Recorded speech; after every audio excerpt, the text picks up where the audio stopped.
You're listening to Music Matters here on BBC Radio 3 with me, Tom Service. Now, a story of philosophy, of life, of death, of genocide and resurrection, an exploration of utopia and dystopia, a hymn to the glories of domestic trial and tribulation, and a delirious parody of pretty well most of the canons of the whole of Western music, as well as a satire on McCarthyism in mid-century America. I'm talking, of course, about Leonard Bernstein's operetta on Voltaire's Candide. Now, it's been a bit of a problem, this piece, ever since its premiere on Broadway in 1956, having been through almost as many versions as there have been productions. And that includes the Menier Chocolate Factory in London's new show, whose rehearsals I've been along to, as we'll hear in a minute. But the Meniers is only the latest attempt to make Candide work on stage, and it comes on top of all of this lot. Maestro, if you please, let's hear the overture to Candide in the 1956 production for Broadway.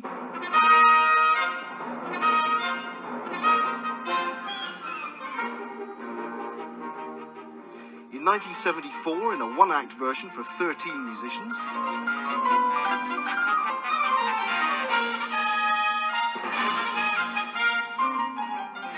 At the New York City Opera in 1982, when there was twice as much music as the original. 1988 production at Scottish Opera, supervised by Leonard Bernstein shortly before his death. And a leaner staging at the National Theatre in London from the 1990s. Plus, a Broadway revival on a grander scale.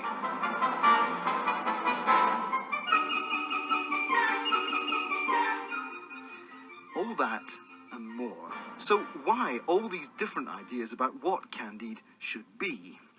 Before we hear from the Menier Chocolate Factory's production team, let's find out from Bernstein himself, from Stephen Sondheim, who worked on the show after Lillian Hellman's original book was deemed to be such a problem after the 1956 premiere, and Candide expert Nigel Simeone. First, though, John Mauceri, who conducted that Scottish opera version in 1988. I think, in retrospect, and I think Lenny knew that, there were two shows being written in 1955. There was one, a libretto written by Lillian Hellman, which was didactic and quite leaden, and was meant to, a little bit like The Crucible of Arthur Miller, be an expose of the McCarthy era. And Lenny was writing an extraordinary love letter to European music.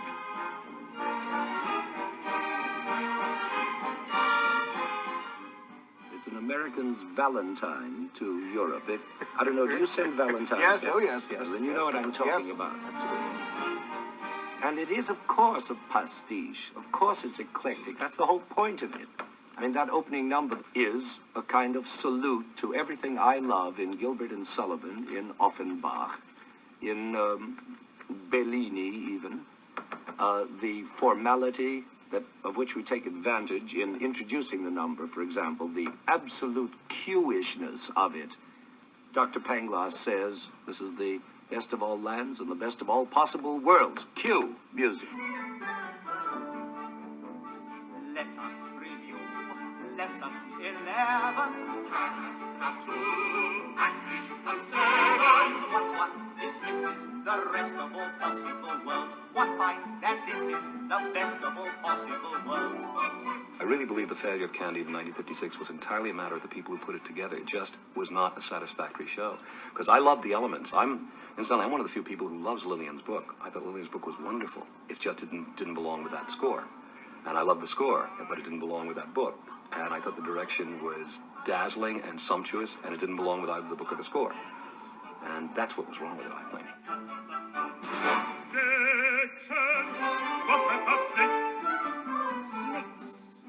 The thing had been a nightmare from the start. It had taken years longer than it should have done to compose in the first place, as various lyricists were hired, let go, and so on. I mean, the list of lyric writers, even on the first score, there are lyrics by 5 named people. And of course, it then became even more complicated when, well, first of all, they junked most of the lyrics and started again, and then they brought some of them back, and Sondheim helped out at that point and added a few as well.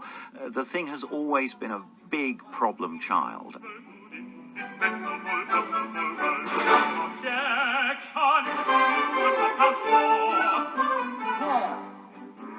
So what happens is that everyone was constantly trying to fix Candide using Lillian's book until 1972, I guess it was, and Hal Prince and Steve Sondheim created a new version, and I was asked to be the music director. And at that time, Lenny was away, he couldn't do it, and it was a big deal that he asked me to do it. I guess I was 27 or 28 years old. I had all the music Lenny had written for Candide between 1955 and 1971, and it was my job to put it into a new storyline about Candide and Cunegonde. That version was without an interval. Its actual performance time was less than 2 hours, and it was hugely successful. Lenny really didn't like it. And then a decade later, we made a 2-act version of it for opera houses, which restored 90% of all the music, but it was still based on Hugh Wheeler's book. And then in the late 80s, when I was music director at Scottish Opera, I reread the Voltaire, and I came up with a scenario that would put all the songs that he'd ever written for Candide in the right order and in the right countries. It is the show that Lenny was writing, is what we achieved in 1989. And the story carries on in the direction and with the goals of Voltaire. It is the best of all possible Candides. Nigel Simeone, Stephen Sondheim, Leonard Bernstein, and John Mauceri. In London, the Menier Chocolate Factory's production opens for previews on the 22nd of November. I went along to the converted factory to meet the cast, the musical supervisor, David Charles Abell, who worked with Bernstein on the show in the 1980s, and director, Matthew White. Whatever version you choose of Candide, you've then got to tell this extraordinarily multifariously layered story. Yeah. How on earth do you go about telling that story, especially in a space as intimate as the Menier Chocolate Factory? We're setting it in its own period, in the 18th century. Fairly early on, we came up with this idea of creating a troupe of players, essentially, who were going to tell the story. And we thought that would enable us to tell the story without kind of having to worry too much about lots of sets and lots of kind of complicated costumes. And we thought it would be a way of simplifying, actually. And that then led to a decision to stage the thing in the round, which helps in terms of the storytelling. It helps to keep it on its feet all the time, keep it moving. It's made that sort of journeying, which is obviously so important in the show, it's made it possible, actually. What a day! What a treat! Did you save us a seat? In the back near the rack, but away from the heat. No, we won't see the bones. We'll hit most on the roads, and we'll still get it through the glowing stones. Did you see? Yes, I saw. Only broken his jaw. Do we know we should go? It's your father-in-law. Will he burn? What's your guess? I suppose he'll confess. What a bull I adore you in dress. What a nice little bunch to cremate and to crunch. There's a dean and a queen and a nun with a hunt. She's good, we must touch. When they swept up the ash, We can meet down the street and have lunch. what a nice little bunch to cremate and to crunch. There's a dean And a queen and a nun with a hunch. Does Bernstein's music help tell the story? Some of the numbers may be familiar to people. In a way, they're big set pieces. Does that familiarity help you as a director? Does their richness as music help, or in a way get in the way of telling the story for you? No, I think they all help, and I think they all help us to uncover the various characters rather wonderfully, actually. I mean, Glycerin Gay is a good example of that. It's the first opportunity in the show where we hone entirely on the character of Cunegonde. And of course, it could be played as being entirely avaricious and, just delighting in the riches that have been lavished upon her. But we also get a sense of what she's losing as well. So actually, it's rather beautifully written. So you can get that sense of the things that she's left behind her, which includes Candide and her love for him. But also we get the sparkling stuff as well, which is literally sparkling, vocally, this incredible colorature stuff. So that is a very helpful piece of storytelling, actually.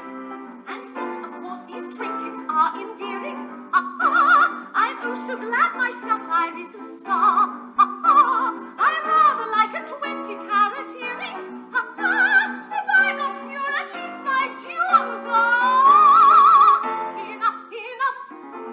I'll take the diamond necklace and show my noble stuff by being gay and reckless.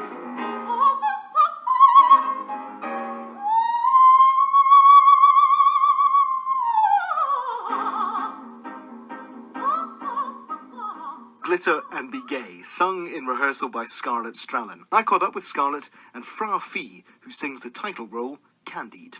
Candide sort of goes on this absolutely insane journey trying to maintain a philosophy that his master has taught him, Dr. Pangloss, that everything that happens is for the best. And of course he realises that isn't quite true, because he's surrounded by absolute devastation. I think this again is a brand new version in a way. It's lots of different bits of all of the versions, hopefully the best version. But in terms of the story, it is just so crazy and so many things happen. I think the way in which we're storytelling is quite clear. We're changing the concept slightly, but yeah, we are, well, I'm having to sing incredibly high, and it's very difficult. But I personally find it much easier when it's physical and it's physicalized. You know, it's not static, it's not just standing there thinking of the singing. When it all has a meaning and it makes sense to me, it's sort of easier for some reason. Of course, yeah, the effort goes somewhere else, really, doesn't it? We haven't removed the score any further away than what it would have been before. It's still a classical score. It's very much an operetta, and we're not trying to hide that. But we're doing it in the Menier Chocolate Factory, which is a very small space. It's a chamber version almost. Music supervisor David Charles Abell. Musically, this piece is very, very demanding for the actors, stroke singers. And we were astonished during auditions to find that there were so many West End actors who could actually sing it. We found... i.e. not operatically trained voices. Exactly. Because you would expect in a way that only opera singers would be able to get up to the heights of glitter and be gay or deal with the tenor part. Exactly. We heard probably 8 sopranos, music theatre sopranos, who could sing those high E flats and sing the scales and the roulades and the ornaments and all that. And we have several high tenors with high B flats and Cs. So among our cast of 15, they're going to make quite a wonderful noise in the Chocolate Factory, I think.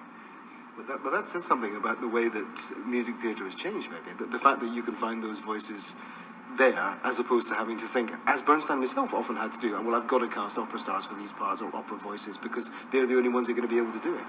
Yeah, that's exactly right. Things have moved along a lot, and the training now in the West End for triple threats, people who can sing, act, and dance, is extraordinary. Scarlett, Strallen, our Cunegonde, has just played Cassie in a chorus line, which could not be more different vocally. That's a belt role, and it's a big dancing role.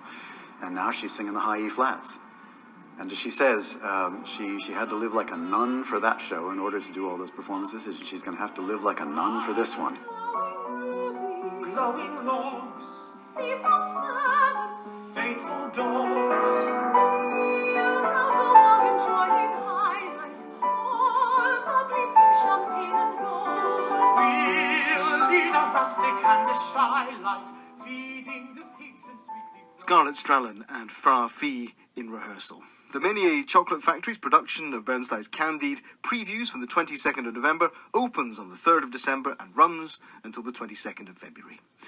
That's all for this week. No Music Matters next week, as I'm in Aldborough for Radio 3's Britain 100 weekend.